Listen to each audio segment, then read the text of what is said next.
Bonjour et bienvenue dans cette vidéo où je vais vous parler de médecine chinoise et notamment du triple réchauffeur. Alors pourquoi?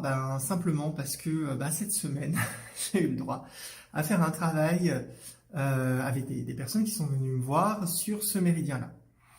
Alors, et c'est un méridien qui est un petit peu particulier, je me dis, bon, si c'est tendance en ce moment et que c'est la période, je vais peut-être en parler un petit peu. Peut-être que ça va parler à certaines personnes qui vivent certains symptômes et qui cherchent éventuellement des solutions. Alors, le triple réchauffeur est un méridien qui fait partie des 12 méridiens de médecine traditionnelle chinoise. Et il a un nom un petit peu barbare, puisque tous les autres, quasiment, à part le maître du cœur, qui est couplé avec ce triple réchauffeur d'ailleurs, les autres portent le nom d'organes et d'entrailles dans le corps, en tout cas en français, puisque bien évidemment en chinois, ils portent des noms bien différents. D'ailleurs, on appelle aussi le taiyang supérieur.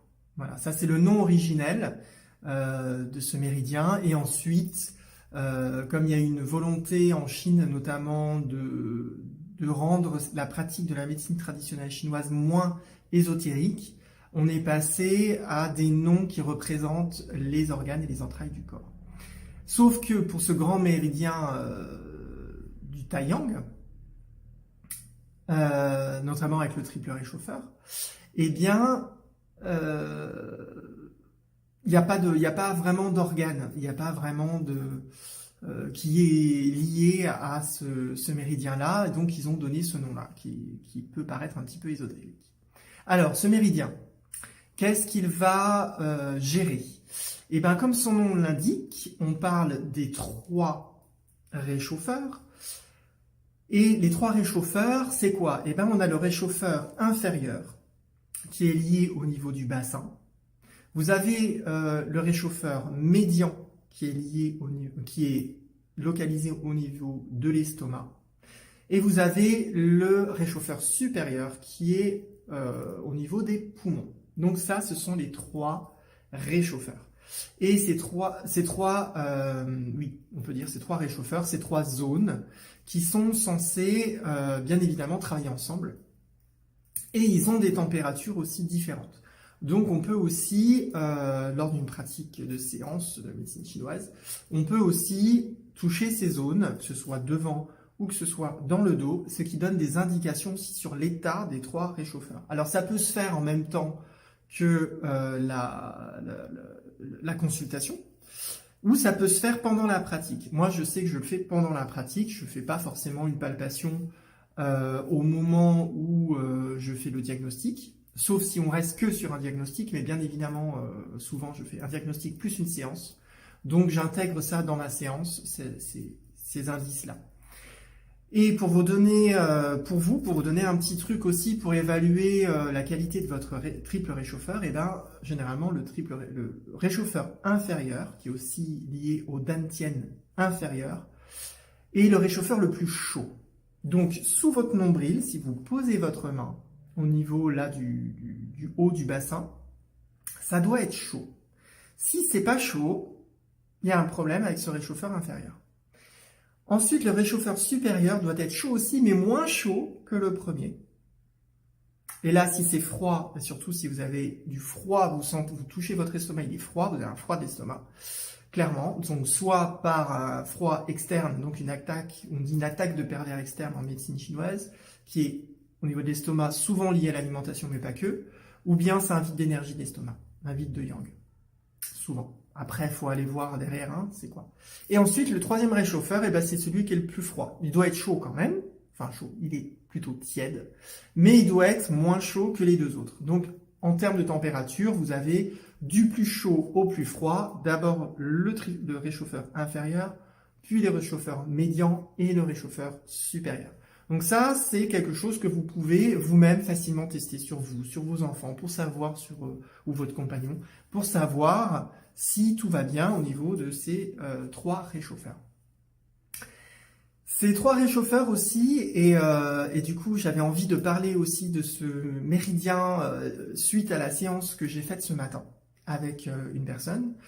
Voilà, et ça faisait longtemps que j'avais pas travaillé les bras et les épaules en consultation, parce que je choisis pas, hein. Les gens viennent à moi en fonction de leurs problèmes, donc moi je choisis pas en me disant, bah tiens, aujourd'hui je vais faire des bras, demain je fais des jambes, je vais faire de l'estomac, je vais faire du cœur, d'émotionnel, ou du... Voilà, je choisis pas, les gens m'appellent et j'accueille ce qui se passe.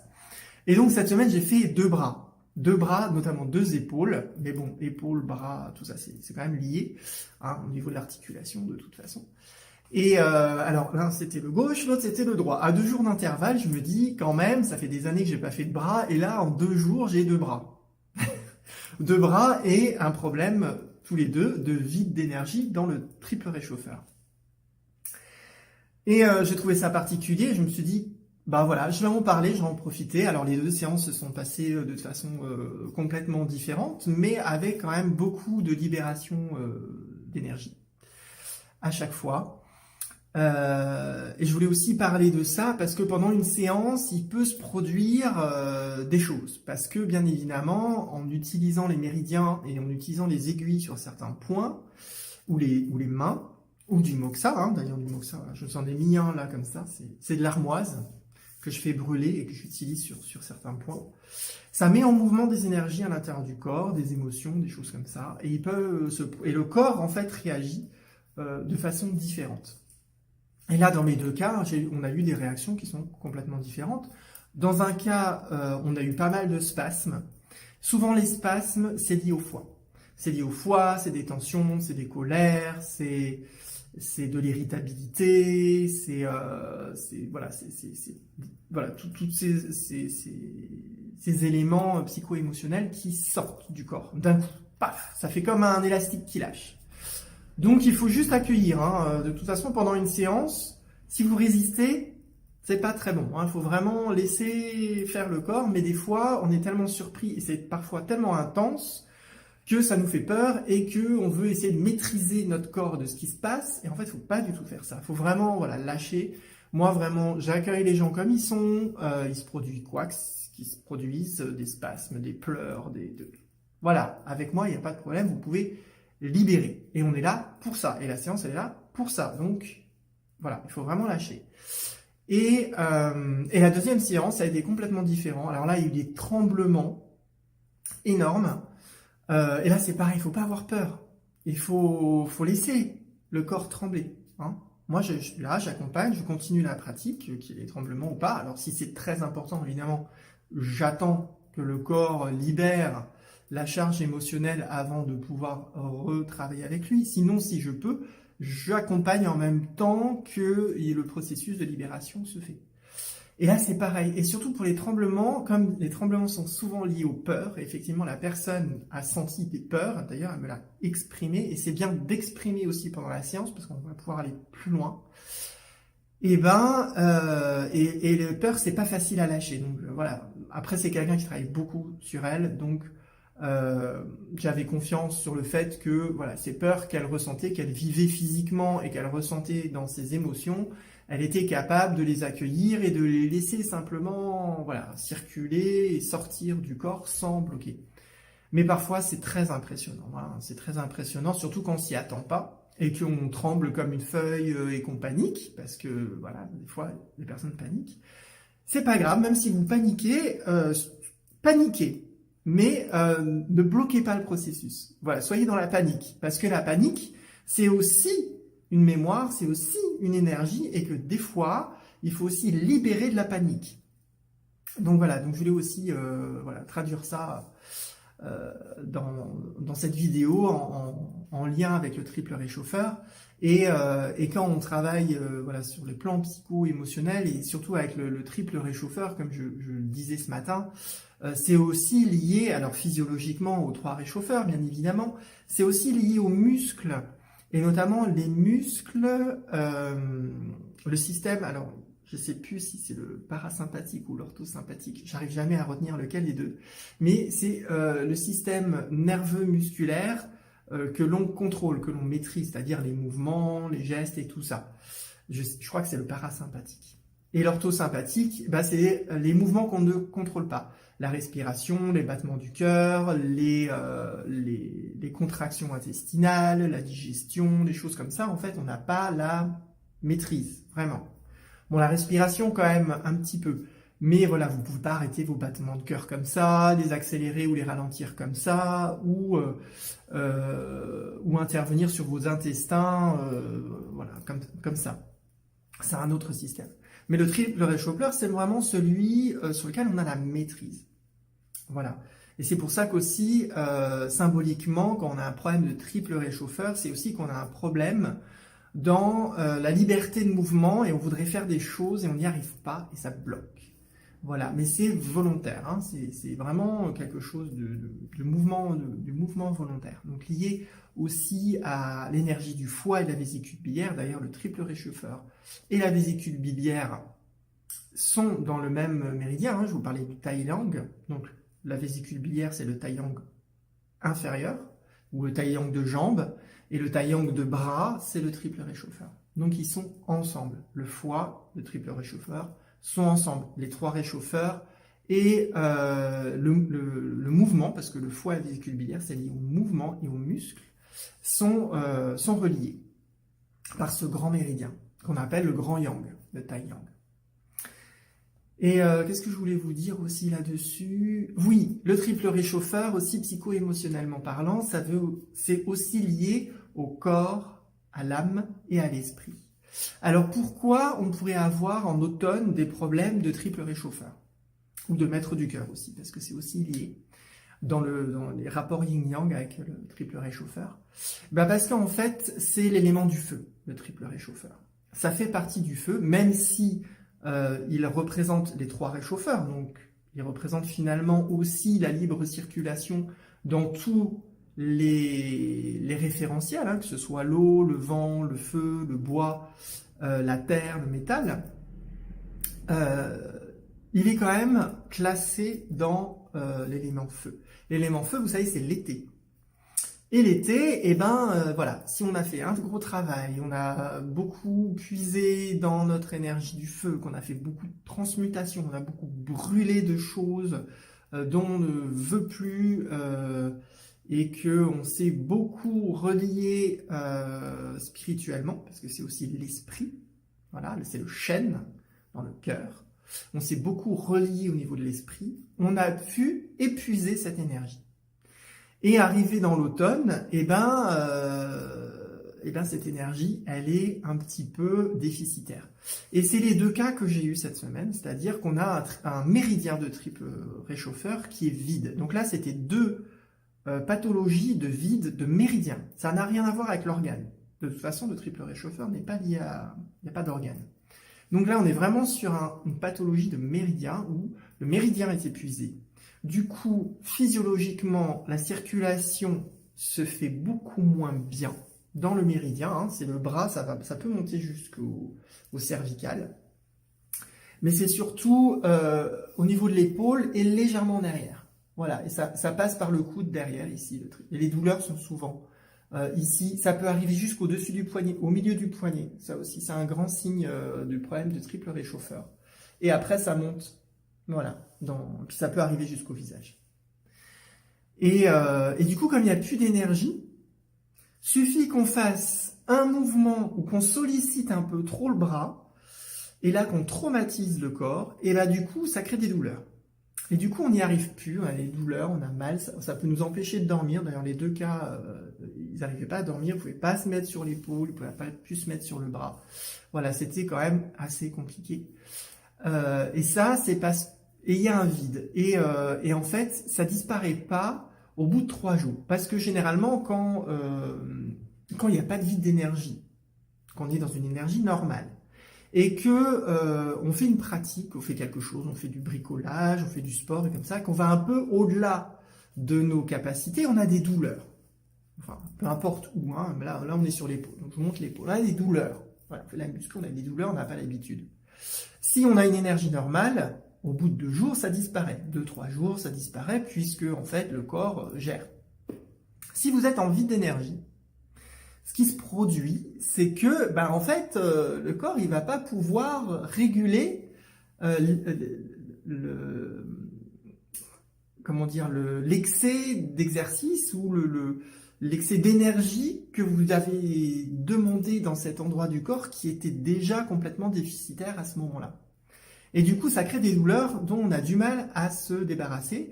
Et vous avez beau aller voir l'ostéo, ça règle pas le problème. D'ailleurs, la première personne, je n'ai pas demandé si, je crois pas qu'il était parti voir un ostéo, mais la deuxième était partie voir un ostéopathe. Et en fait, ça n'a pas résolu le problème, bien évidemment, puisque ce n'était pas articulaire. C'était énergétique.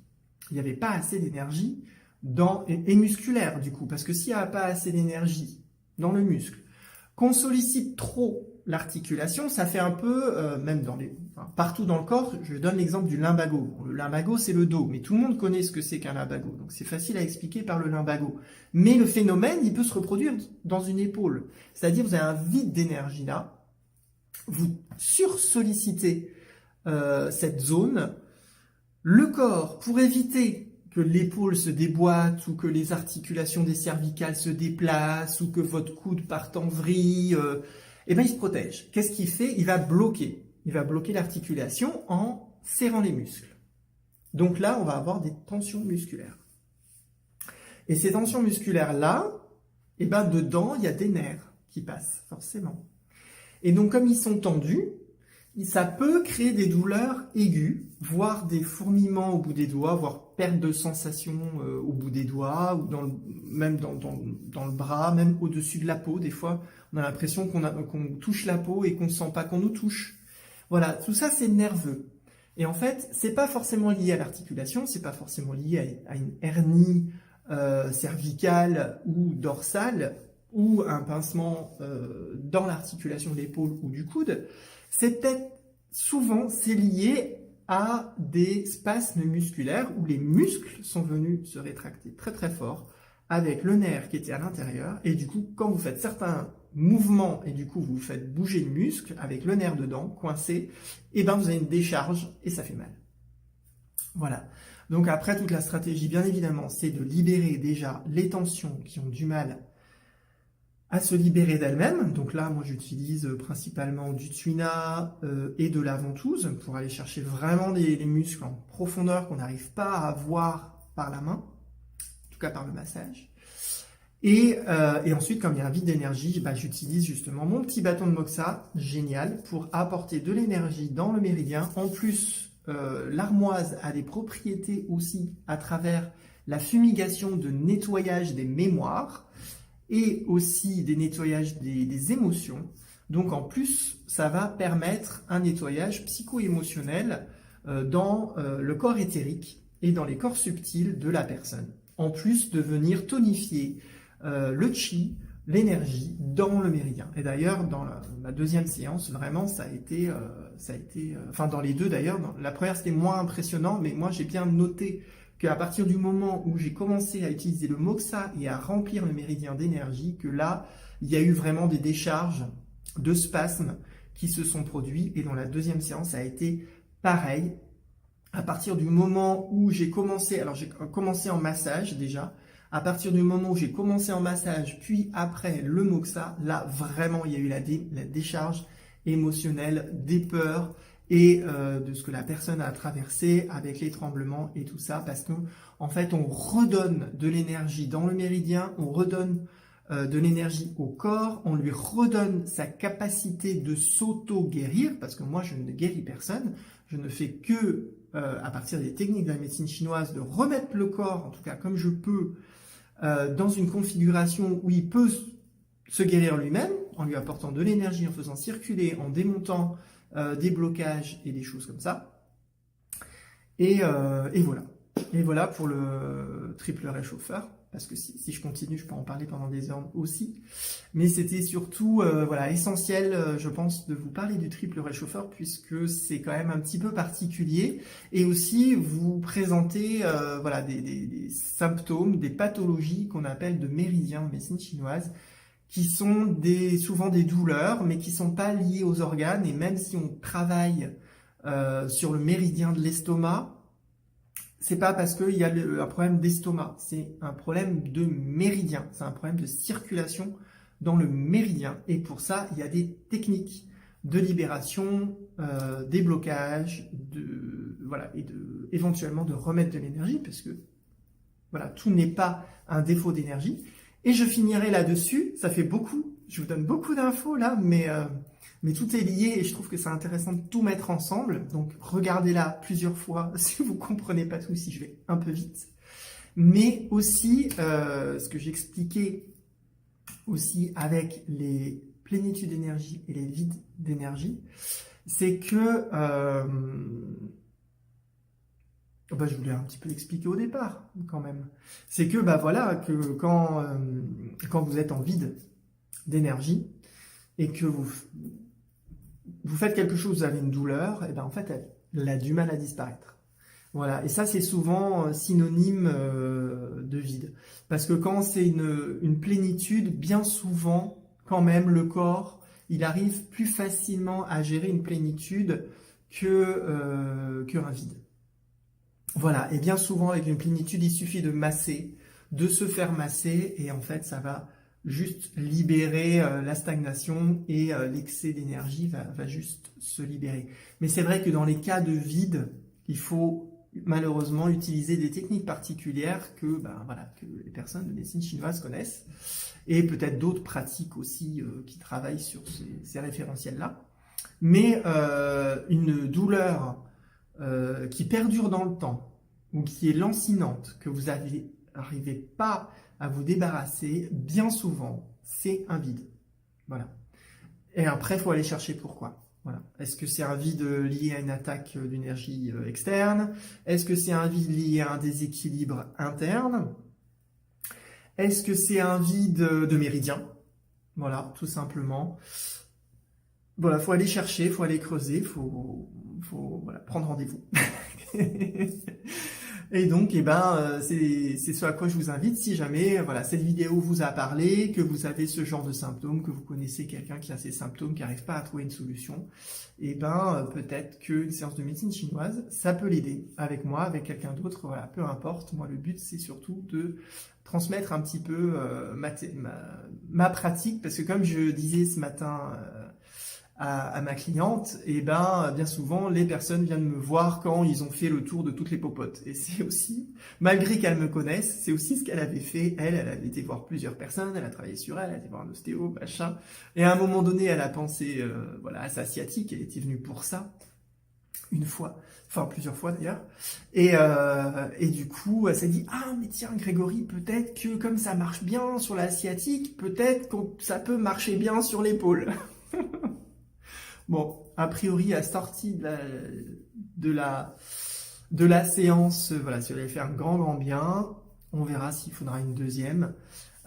Ce sera, ça c'est dépendant d'une personne à l'autre. Des fois, sur des pathologies de méridien, une seule séance suffit, souvent.